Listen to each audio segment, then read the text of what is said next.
reason I am so critical of the Democratic Party right now is because I literally just left it, just like a lot of other people. I was a bleeding heart liberal like all of you. I mean, blue hair and everything. I mean, believe me, I have plenty of pictures proving that I was all in. If you would have asked me a year ago, I would have said there is no way in hell I will ever vote for Donald Trump. But let me tell you what changed my mind. The big moment for me was when the left started trying to push this like Nazi, Hitler, fascism narrative that they're trying to push right now.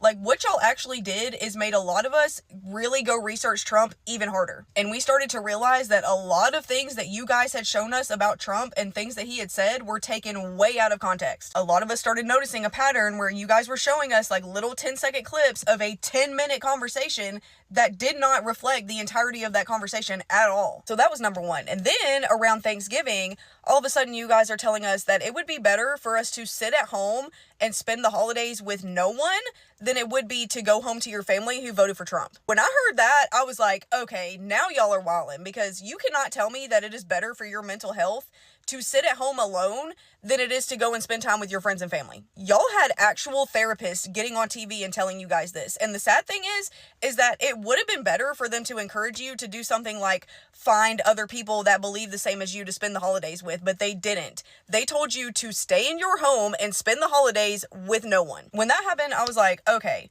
I gotta give this party a second look because something is not right here. But honestly, if you want to know the truth, what really did it for me is realizing how freaking depressed I was when I was functioning as a liberal. Liberalism will literally make you hate yourself. It will make you hate your family. It will make you hate your friends. It will make you hate everything about the world. And I'm not saying that you should just be ignorant to everything that is going on in the world, but the way that the left chooses to internalize everything that is going on in the world is detrimental to their mental health. And this is why people try to tell you that empathy is dangerous. But even that you want to take out of context. Empathy itself is a great quality to have. Empathy without discernment is detrimental. You have got to be able to discern when you are carrying too much and you need to take a step back, and none of you are doing that. Believe me, it is possible to care about everything that is going on in the world and not let it consume every single thought that you have and every single conversation that you have. A lot of us are leaving the party in droves because you guys have made it impossible to have any sort of individual thought whatsoever. Like, for instance, if I say that I like RFK Jr. because I want bad chemicals out of my food and because I want to know what's in my vaccines, you will assume that I am someone who is anti-vax and anti-science, when in fact, all three of my kids and myself have been vaccinated. I just want to tell you guys something. Every Republican most likely voted for Trump. Every person that voted for Trump is not a Republican. The fact that you guys are so against Trump's administration right now, when most of his administration is former Democrats who have now left the party, y'all look wild. I mean, the Democratic Party has brainwashed people so hard that they are actually advocating against world peace right now. People on the left would rather us keep giving money to Ukraine to fund a war than to even fathom getting Ukraine and Russia at the table to try to agree to peace. A party that I joined because they were so anti-war and I was so against war now loves war all of a sudden. They have convinced you to love war so much that you are actually fighting for transgender people to be in the military when lots of groups of people are excluded for the military for very valid reasons. For instance, people like me who suffer from anxiety and depression, and even though I'm not currently medicated, I used to take medication for this, and that would disqualify me from serving in the military. And frankly, I don't have a problem with that. I know damn well that somebody like me has no damn business being on the front lines. Me having the conditions that I have make me a liability to the safety of this country. Like, don't get me wrong, I am all for trans rights, okay? I believe that you have the right to be whoever you want to be in whatever way makes you comfortable. But you really want the right to fight in the military? Like, that's the right, that's the hill that you want to die on? Like, bro, people don't get accepted to the military because they have fucking bone spurs on their feet. And you are complaining about the fact that a transgender person can't make it into the military. Like, at this point, the left has convinced you to be so anti-Trump that they will get you to argue for things that you used to be against. And all of this summed up is exactly why you are losing people every single day. As bad as you think that you are making Trump look, all you are doing is making yourself look 10 times worse. And this last election very clearly showed that, because Trump increased his numbers across every single demographic, across women, across young voters, across Black Americans, across Hispanic Americans. Like, everyone came out to vote for Trump. And it is because we just cannot stand y'all anymore. So if you guys want to continue living in that kind of miserable existence, like, that is on you. We are not participating in that anymore. And by saying that, I'm not saying that we're not going to be participating in changing the state of the world, but we don't have to be miserable while we're doing it. So at this point, just forget everything that you have ever heard about Republicans, because I promise you, if you get a group of Trump voters in the room, you will not be able to put them all in one box. I promise you that. The Democratic Party is no longer the party of tolerance and inclusion and diversity. It's the new right. I heard someone else call us that, and honestly, I think we should start calling ourselves that, because we're not Republicans. I don't consider myself a Republican. I don't consider myself a Democrat anymore, but I damn well am not going to consider myself a Republican. I think we should coin ourselves as the new right, because that is so fitting. If that's you, then I am so glad you're here, and welcome to the new right. We would love to have you. Wow, wow, wow, wow. Let's give this young lady a round of applause. That was phenomenal to hear. And not only because she is a Trump supporter, because it looks like she is critically thinking. She's thinking for herself, right? She's not falling for the mainstream media propaganda that these people are under the spell of. And that I'm just so proud of her just being able to even do that. And you notice she also said that she's no longer taking anxiety and depression. Well, probably because she's no longer a lefty, right? She's no longer an oppressed liberal. And that's what's probably causing most people's depression. And if you don't have any other causes of depression or anxiety, is that you're told that you're a victim of something everywhere that you go. You're oppressed one way or another. And that there's no way out of that oppression just based on whatever characteristics that is about yourself that you can't change. And if you can't change, if you're black and if you're trans or if you're immigrant or whatever your oppression category is, if you can't change that, that almost causes permanent anxiety, permanent depression, because there's nothing that you really could do about that.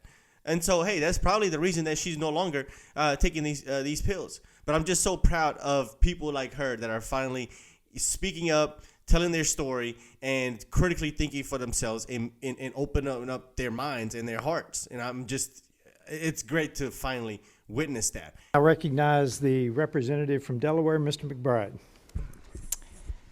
Thank you, Madam Chair. Ranking Member Keating, also wonderful. Mr. Chairman, could you repeat your introduction again, please? Yes,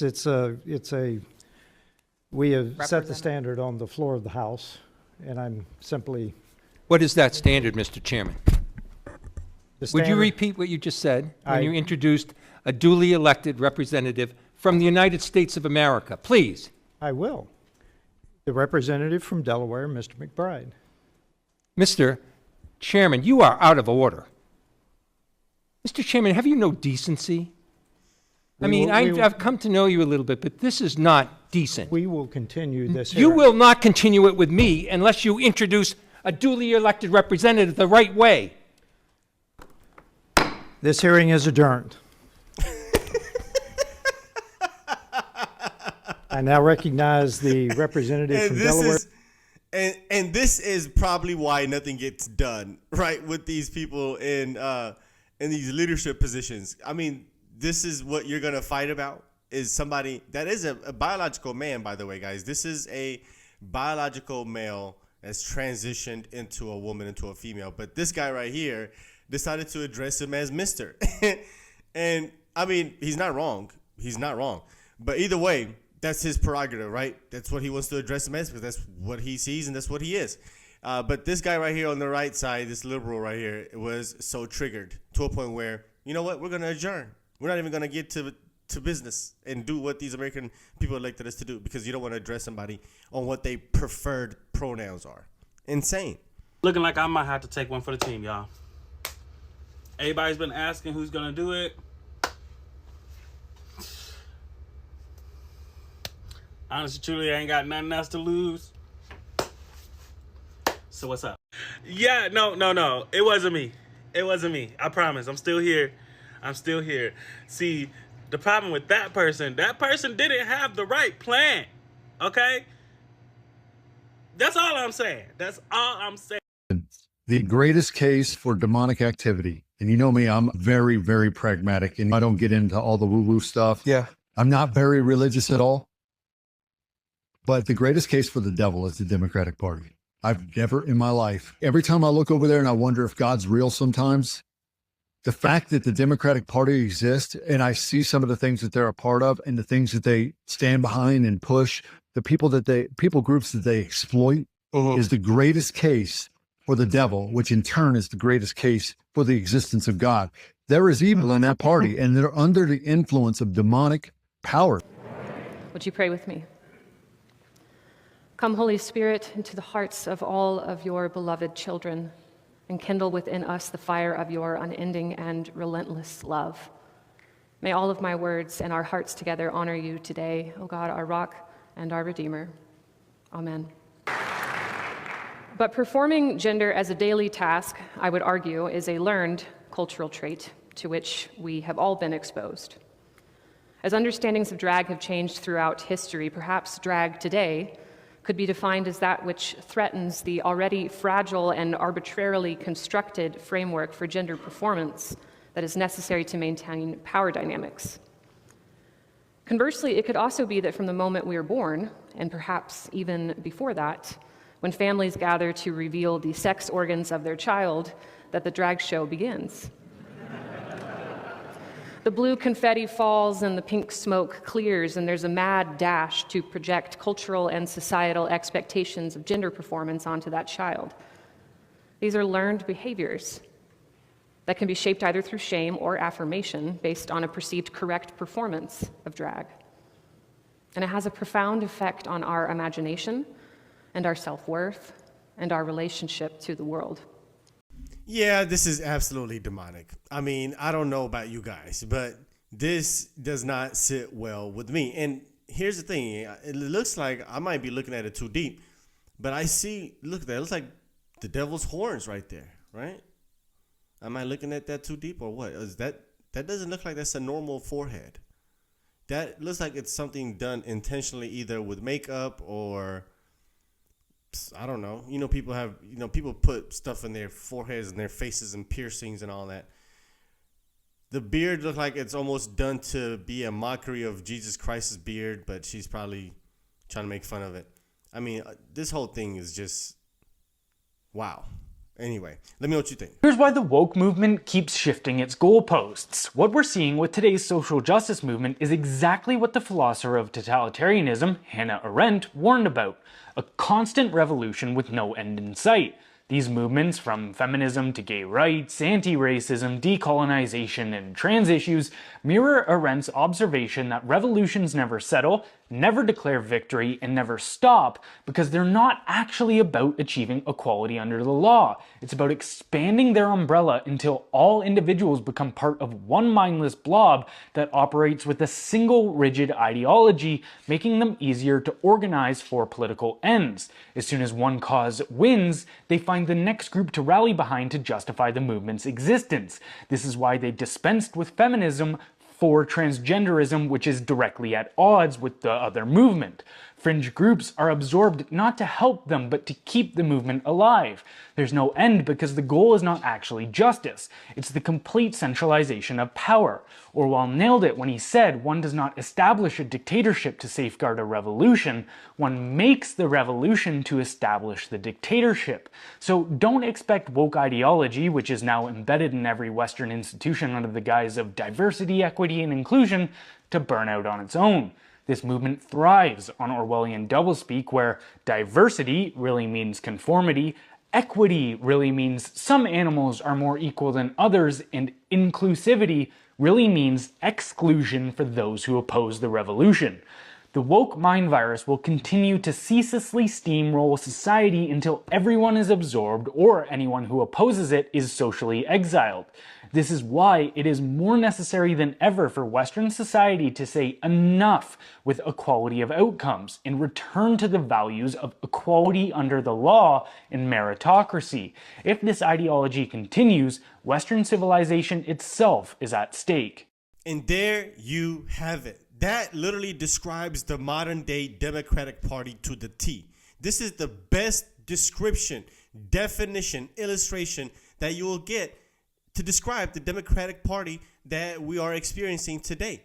And these people, that is why you see the left and the Democrats pandering to almost every marginalized, every group of people that they can basically victimize, that is so-called oppressed, and try to bring them in and encompass them into their umbrella.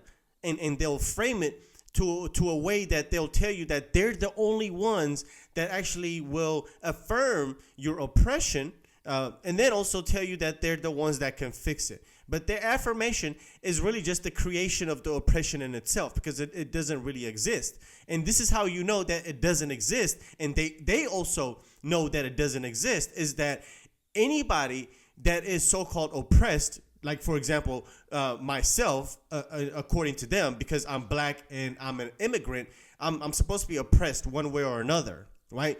But since I'm a conservative, since I agree with the left, even if it's just 1% that you disagree with the left, and even if it's just 1% that you disagree with them on, then you're no longer under their umbrella. You're no longer included. They no longer believe in your oppression status, right? And that's how you know that they also don't believe that your oppression status is real, is because they just need you to advance their political agenda by using you, your oppression, and your vote. Right? But when you no longer agree with them, well, that oppression status no longer exists. And that is why you see every year the Democrats will come out and try to include somebody or something that is so-called oppressed into their coalition. Right? Recently, it was the illegal immigrants, right? It was the trans before them, and they've used black people before. Anybody that is a marginalized minority in this country is so-called oppressed by the white man, so they will try to get you and include you into their coalition so they can use you as their political pawn. And that is how the modern day political Democratic political party operates, in my opinion. But hey, that's just me as an outsider giving my own perspective, right? What do I know? I'm just some random guy on the internet. But anyway, let me know what you guys think. Hope you enjoyed this video. And guys, let me know. Do you guys like the 15, 20-minute videos, or do you prefer the 30, 40-minute videos? Let me know what you think in the comments down below. Of course, leave your opinions down there as well. And of course, if you are brand new, consider hitting subscribe. And I'll see you on the next one. Peace.